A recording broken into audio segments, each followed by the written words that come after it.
How can an attacker convince people to do something that they would not otherwise do? One of the most commonly exploited human weaknesses in social engineering is greed. Offer people something that they want. Let me give you a perfect example. You have almost certainly received emails like this, and certainly one of the most common exposures that you have to social engineering is via phishing emails. In this case, the attacker is preying on the greed of the victim, and this is why we see an offer of $4.5 million. There are tens of thousands of variations of this very same email. Hey, I've got a heap of money. I'd like to try and give you some. I just need a little bit of information from you.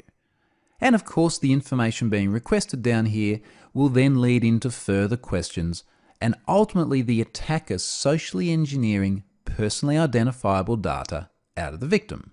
Many times these emails also lead to the attacker socially engineering money directly out of the victim, both of which are obviously quite attractive to the social engineer. So greed is a human weakness that makes us all vulnerable. Another weakness is fear.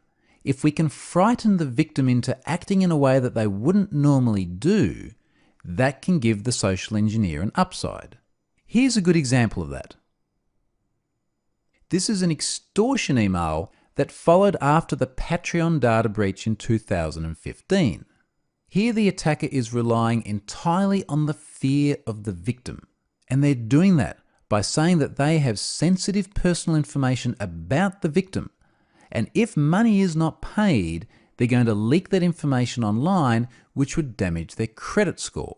If a victim is fearful enough about that happening, they may act irrationally and actually pay the ransom. Now, in this case, the data leaked out of the Patreon system was actually very well encrypted. It's highly unlikely that the attacker could actually do anything with it, but that doesn't matter. All that matters is that the attacker can scare the victim enough that they're convinced they need to pay the ransom. There's also another weakness being preyed on down towards the bottom, and it's this one here about the time limit. There is urgency implied in this email. Act within 48 hours or your data is going to be leaked. Which brings me to the next human weakness. Urgency. When people feel that they're under pressure to perform an action within a given period of time, they'll act irrationally. This is how many of the infomercials that you see on TV work. Act now in order to get your discount. Offer valid only for the next 20 callers or the next 2 hours or whatever the social engineer can use to convince the target that there's urgency.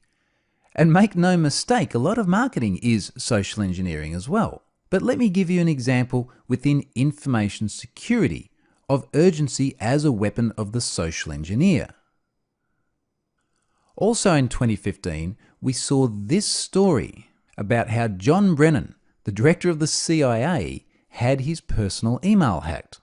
Now in this case, the attacker was socially engineering Verizon, his telecoms provider. And the social engineer pretended to be an employee of Verizon. And he called up the company and said, hey, my tools are down.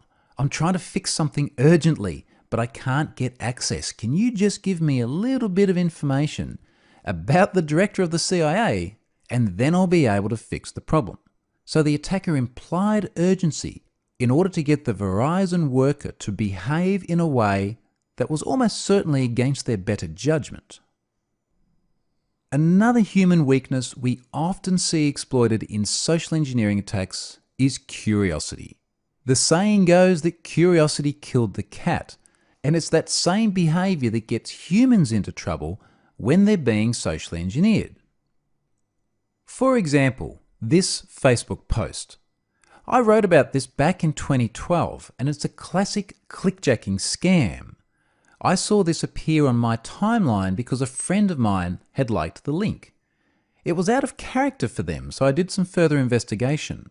And what's happening here is we've got a story that makes people curious. We often see this style of bait headlines or bait advertising.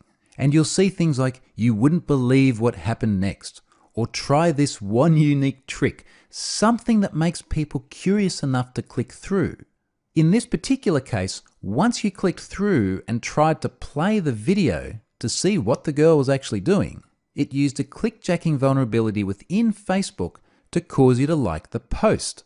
And of course, once you like a post on Facebook, your friends see that you like the post. And then they take a look at it, and then their friends see that they liked the post. And the whole thing propagates.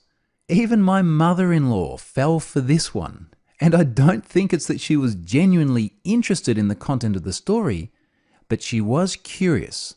And curiosity will get people to do all sorts of things that they wouldn't normally do.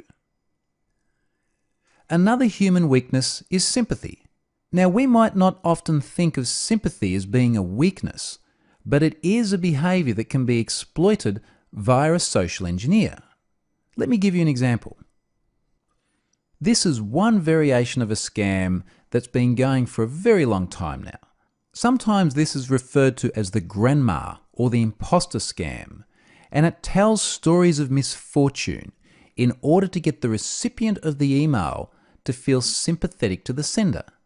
We were mugged at the park of the hotel where we stayed. And then, of course, they just need a little bit of money to help them get back on their feet. And then they'll send that money back to the victim. Allegedly. Of course, that doesn't actually happen. We've seen variations of this scam either sent as random spam or sent to everyone in the address book of a compromised email account. So if you saw this coming from someone you know and you thought they were in trouble, you would feel sympathetic. Would that sympathy possibly cause you to follow the instructions precisely here and send them money? Quite possibly. Certainly this has been successful enough that it has actually continued to run for a long time. So sympathy, as much as we often think of it as a positive attribute, can be used for evil.